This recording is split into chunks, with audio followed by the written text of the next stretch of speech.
Pemirsa, lantas efektifkah teks amnesti jilid 2 untuk meningkatkan rasio pajak jangka panjang dan sektor apa saja yang diuntungkan dengan pemberlakuan teks amnesti jilid 2 tersebut? Selengkapnya kami hadirkan dalam dialog Nusantara Petang berikut ini.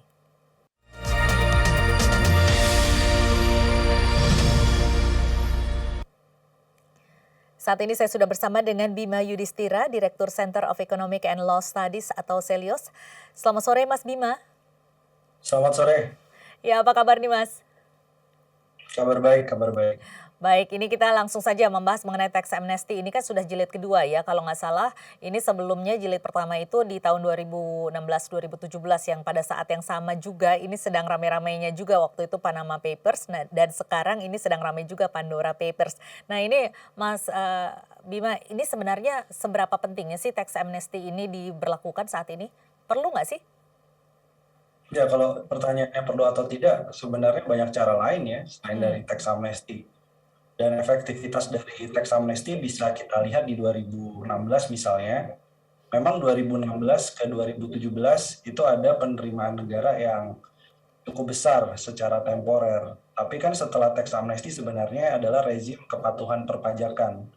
Artinya mereka yang tidak ikut teks amnesti itu dikejar. Bahkan kalau belum melaporkan hartanya dikenakan denda yang sangat tinggi. hmm. Sehingga harapannya setelah teks amnesti ada kenaikan rasio pajak. Nah ini 2017 setelah itu rasio pajaknya bukannya mengalami kenaikan tapi konsisten turun terus.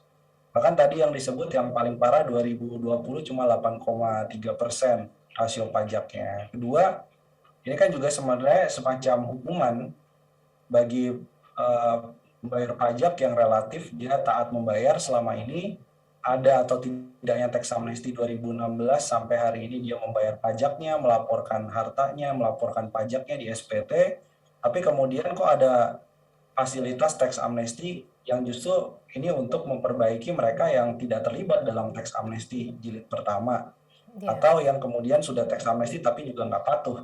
Nah ini kan Artinya ini akhirnya jadi jadi pertanyaan. iya, jadi presiden buruk juga untuk akhirnya orang-orang lain mengikuti, tindakan yang sama begitu ya, ngapain saya jadi wajib, patuh pajak begitu kan?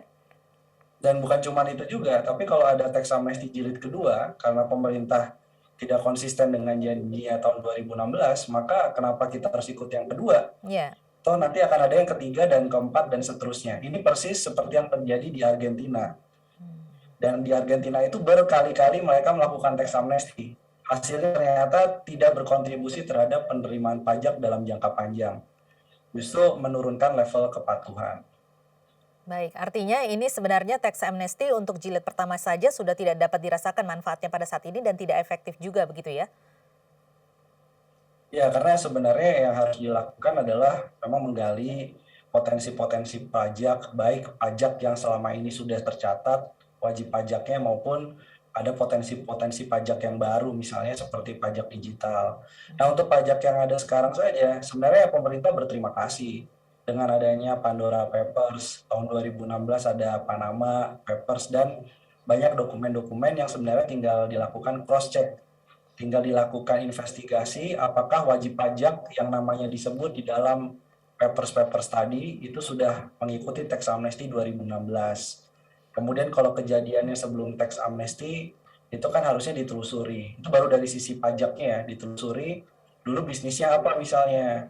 Kemudian kenapa melakukan perusahaan cangkang atau offshore company itu di negara-negara suaka pajak yang bahkan ada Bahama itu pajaknya 0% untuk Iya. PPh badan.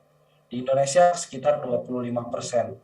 Nah ini kan artinya harus di cross check, diinvestigasi bersama Kementerian Keuangan, kemudian ada PPATK, ada KPK, ada BPK juga kalau pada waktu terjadinya penggelapan atau penghindaran pajak itu dilakukan sebagai pejabat publik misalnya.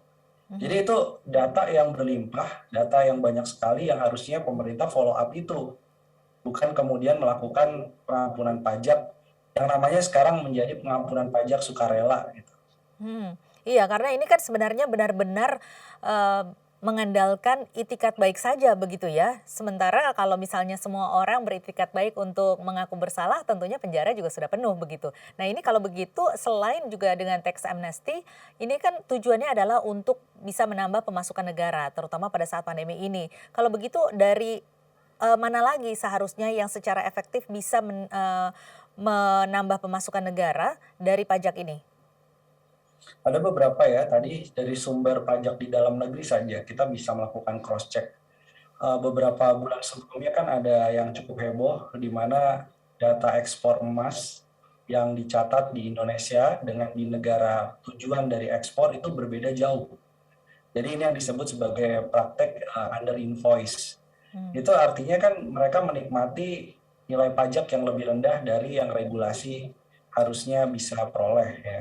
Karena dia menurunkan tingkat invoice-nya. Itu satu. Yang kedua, harusnya memang di dalam undang-undang HPP, harmonisasi peraturan pajak itu untuk bracket atau golongan penghasilan di atas 5 miliar itu bukan 35% tarif PPh-nya, tapi 45% misalnya. Itu dari Hmm. situ juga ada pendapatan yang besar. Yang ketiga adalah ekstensifikasi pajak, termasuk bagaimana sekarang fenomena digitalisasi itu ternyata potensi penerimaan pajaknya sangat besar, baik dari PPN maupun dari PPh. Nah ini kan yang harusnya bisa dikejar termasuk juga pajak karbon. Cuman bedanya kalau pajak karbon dia digunakan untuk kepentingan lingkungan hidup. Tidak bisa itu pajak karbon harusnya digunakan untuk bayar utang, belanja rutin, nggak boleh. Harusnya khusus untuk kembali kepada subsidi lingkungan hidup. Iya, kalau tadi Mas Bima mengatakan ada beberapa alternatif yang bisa dilakukan begitu ya untuk bisa menambah pemasukan negara melalui pajak dan juga lain sebagainya. Sebenarnya kalau kita pikir-pikir di Indonesia ini kan banyak juga ya orang-orang pintar apalagi yang duduk di pemerintahan yang sebenarnya seharusnya sudah bisa berpikir ke arah sana untuk bisa memikirkan cara alternatif lain selain melakukan tax amnesty jilid kedua ini. Tetapi toh yang dilakukan adalah tax amnesty jilid kedua. Ini kenapa Mas Bima kira-kira? Salah satunya ada urgensi memang satu ya. Saya melihatnya pemerintah sedang dalam situasi yang terjepit di mana defisit APBN itu sekarang masih kisaran 5%, 4 sampai 5% dan itu akan bertahan sampai 2022. Sementara tugasnya nanti di 2023 defisit APBN harus turun di bawah 3%. Jadi ini adalah situasi yang cukup sulit sehingga butuh penerimaan pajak dalam jumlah yang cukup besar. Nah, yang kedua tentunya dalam kebijakan tax amnesty kita melihat bahwa di situ terdapat pasal-pasal ya kalau dia sudah melaporkan hartanya maka tidak boleh dilakukan investigasi atau penyidikan. Nah, khawatirnya pemerintah butuh uang untuk pemasukan pajak iya, Mhm. tapi juga khawatir ditunggangin oleh pihak-pihak yang memang ingin melakukan kejahatan keuangan antar negara. Misalnya dana Hmm. korupsi, dana kemudian Judi, kriminal, narkoba, ya. pencucian uang, Mhm. ya itu kemudian bisa memanfaatkan fasilitas tax amnesty untuk repatriasi ke Indonesia. Nah ini yang mungkin harus diantisipasi penunggang-penunggang gelapnya dalam tax amnesty juga. Iya, repatriasi ini investasinya kemana sih Mas Bima? Repatriasi ini nanti investasinya ada dua pilihan. Jadi ada tarif yang lebih rendah kalau diinvestasikan ke sektor pengolahan sumber daya alam. Atau yang kedua dimasukkan ke dalam surat utang pemerintah. Nah ini, tapi pertanyaannya dari repatriasi ini ternyata di tax amnesty jilid pertama itu sekitar 130-an triliun ya. Artinya memang tidak besar karena pada waktu itu kan hebohnya adalah 11.000 triliun katanya ada Mhm. potensi dana di luar negeri. Kata cuma 136 triliun, 1%-nya aja ya nggak tercapai sebenarnya. Kemudian yang kedua dari repatriasi itu, nah ini yang dikhawatirkan tidak dilakukan pengecekan double oleh PPATK, tidak dilakukan pengecekan double oleh KPK, BPK, sehingga ini khawatir uang-uang ini adalah uang-uang dari bisnis-bisnis yang ilegal. Nah ini yang mungkin harusnya tidak diberikan semacam imunitas ya. Justru boleh melaporkan hartanya, membayar tebusan, tapi seluruh harta tadi menjadi objek penyidikan lanjutan. Hmm. Kalau bisa menilai, Anda melihat dari kinerja KPK, BPK, PPATK ini seperti apa selama ini? Ya, sejauh ini ya mungkin mereka bekerja dalam koridor masing-masing ya, dan lebih fokus, khususnya KPK, BPK memang meninjau dari dalam negeri internal. Nah, tapi dalam konteks teks amnesti ini kan ini PR karena repatriasinya berasal dari luar negeri. Mhm. Dan ini artinya butuh kerjasama lintas negara bahkan. Ya, Bukan jadi hanya BPK, KPK, PPATK, tapi juga kerjasama dari berbagai negara untuk melacak. Ini kira-kira wajib pajak ini di negara asalnya, di luar negerinya, itu dia berbisnis apa gitu ya. PT-nya ada, fiktif, atau kemudian terlibat dengan tindak pidana pencucian uang. Nah, itu yang harusnya dilakukan trace sampai ke sana. iya, agak repot begitu ya karena harus jangka panjang, harus juga melibatkan banyak pihak, banyak orang, banyak lembaga. Ini tentunya hasilnya pasti akan juga lama ya Mas Bima. Nanti kita akan bahas lebih jauh di segmen berikutnya, tapi kita harus jeda dulu. Pemirsa tetaplah bersama kami, Dialog Nusantara Petang akan kembali usai jeda berikut ini.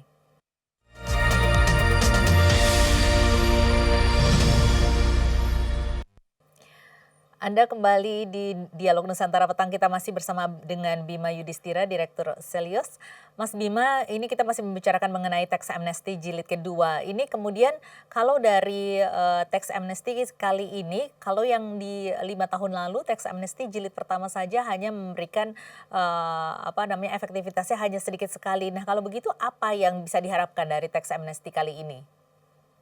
Ya, yang bisa diharapkan sebenarnya situasi yang cukup membingungkan. Karena kalau kita ya di posisi wajib pajak ya sekarang, dia akan terbagi, dia punya uang, bayar tebusan kepada pemerintah, atau dia menambah kapasitas produksi usahanya. Nah, ini dalam situasi yang terjadi sekarang. Karena 2016 pada waktu itu tidak terjadi krisis, Ya, kalau tidak sekarang terjadi ini pandemi pandemi. cukup berpengaruh ya Mas Bima ya? Ya, pandemi juga mempengaruhi juga. Bahkan pengusaha minta stimulus. Nah, ini disuruh bayar tebusan kepada pemerintah.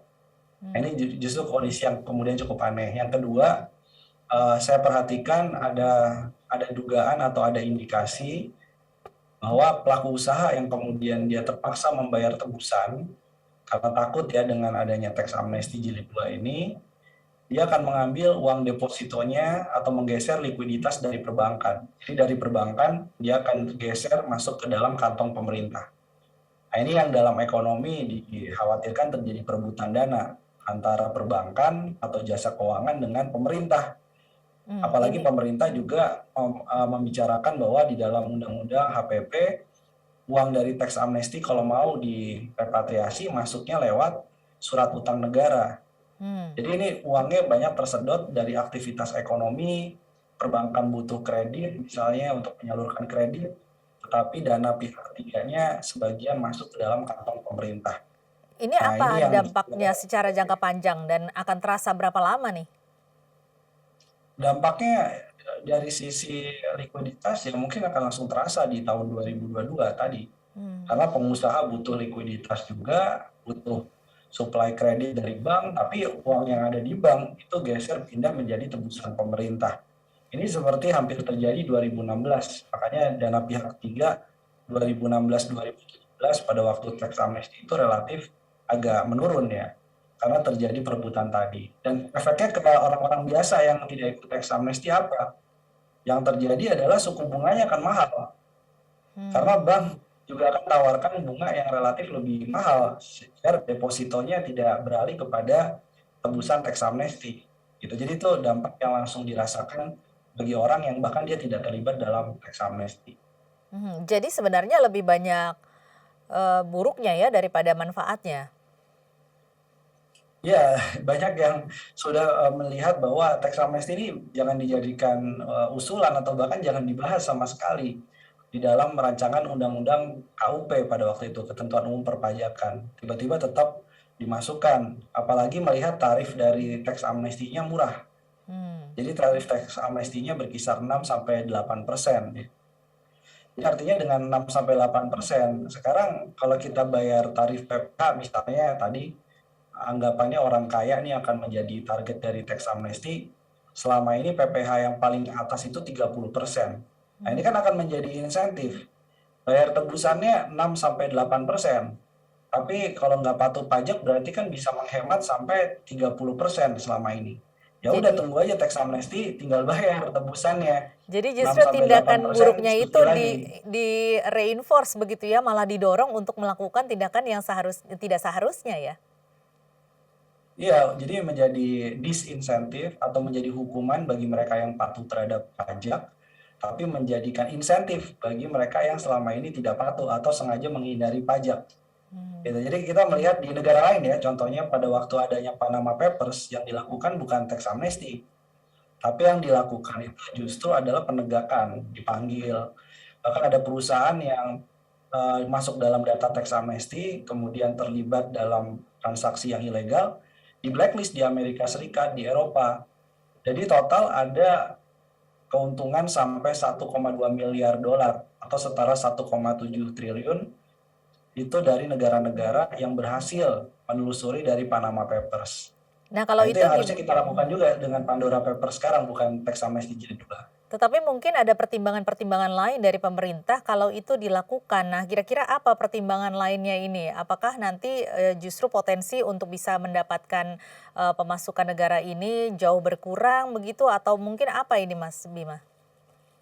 Ya, saya kira juga pertama orang yang disebut di dalam laporan-laporan kebocoran pajak ini kan melibatkan pejabat publik aktif, kemudian juga posisi strategis. Mmm, Kalau dia pengusaha tentunya adalah pengusaha-pengusaha yang berada di korporasi skala besar.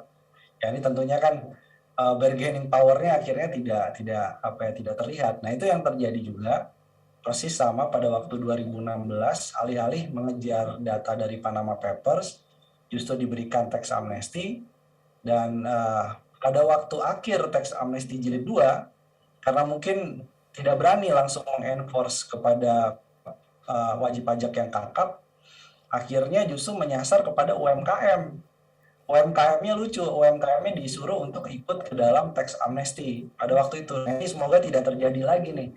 Sekarang UMKM sedang dalam proses pemulihan, karena di luar negerinya mungkin juga sedang dalam proses yang sama, repatriasinya tidak optimal, akhirnya berburu di kebun binatang. hmm. Artinya UMKM yang di dalam negeri yang dikejar-kejar, ayo ikut tax amnesty mumpung ada kesempatan loh.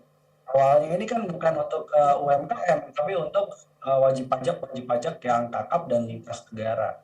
Nah Nah ini juga kita mmm. ukur kepada pemerintah jangan sampai terulang lagi. Iya, kalau dengan repatriasi ini bagaimana dengan hubungan negara-negara yang menyimpan dana wajib pajak Indonesia dengan pemerintah ini nanti akan berdampak tidak?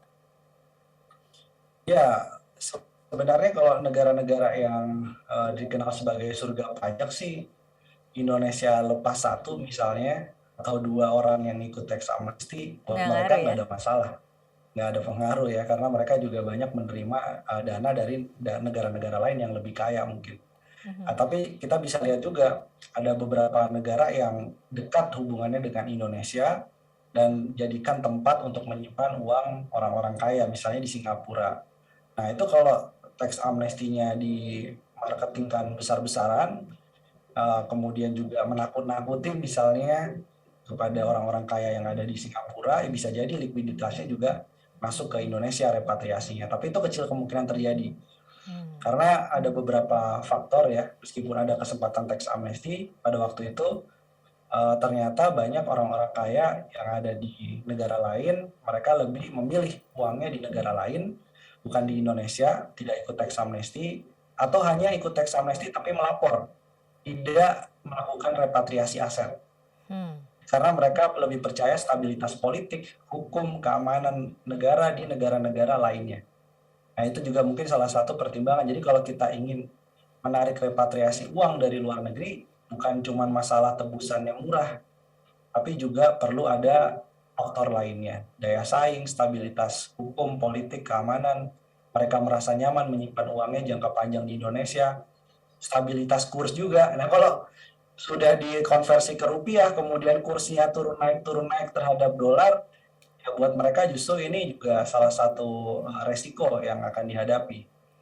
Iya, kalau begitu sebenarnya kalau kita melihat pada saat ini, rupiah juga stabilitasnya masih, naik turun, kemudian juga sebentar lagi kita akan menghadapi pemilu juga di 2024. Nah, apakah ini bisa menjadi momen penting untuk bisa menarik pemasukan negara dari pajak ini?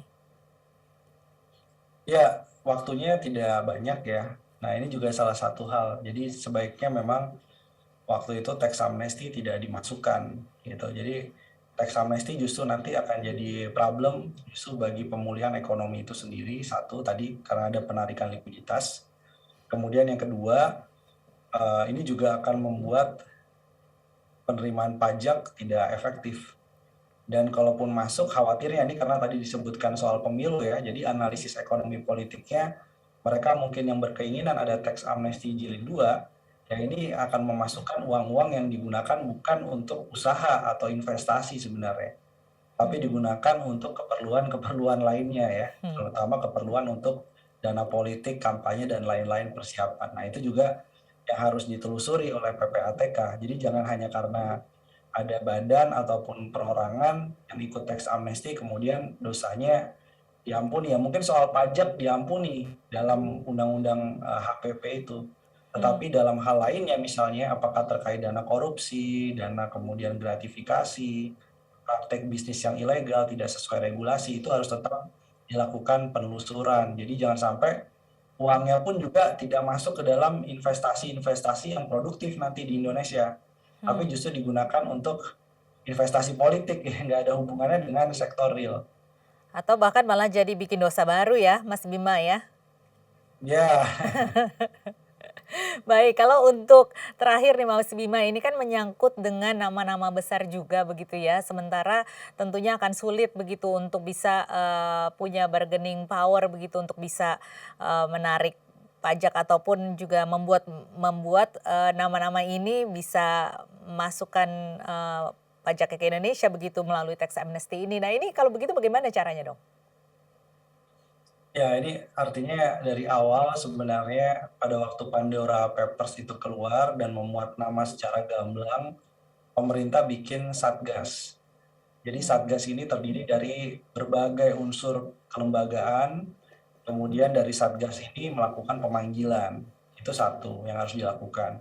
Yang kedua, kalau pemerintah tidak memiliki political will untuk menelusuri Pandora Papers ataupun dokumen-dokumen yang harusnya bisa digunakan menjadi basis penyidikan pajak, maka mau tidak mau pemerintah harus melakukan regulasi yang lebih ketat ke depannya. Jadi bagaimana penghindaran pajak ke negara lain itu bisa ditekan, gitu ya. Bisa kemudian ada kerjasama-kerjasama internasional untuk menurunkan semacam peluang untuk melakukan penghindaran pajak kepada negara-negara yang tidak memiliki kerjasama. Jadi kalau ada bank dia transfer rekening ke Panama, transfer rekening ke Bahama, itu langsung kemudian di auto reject.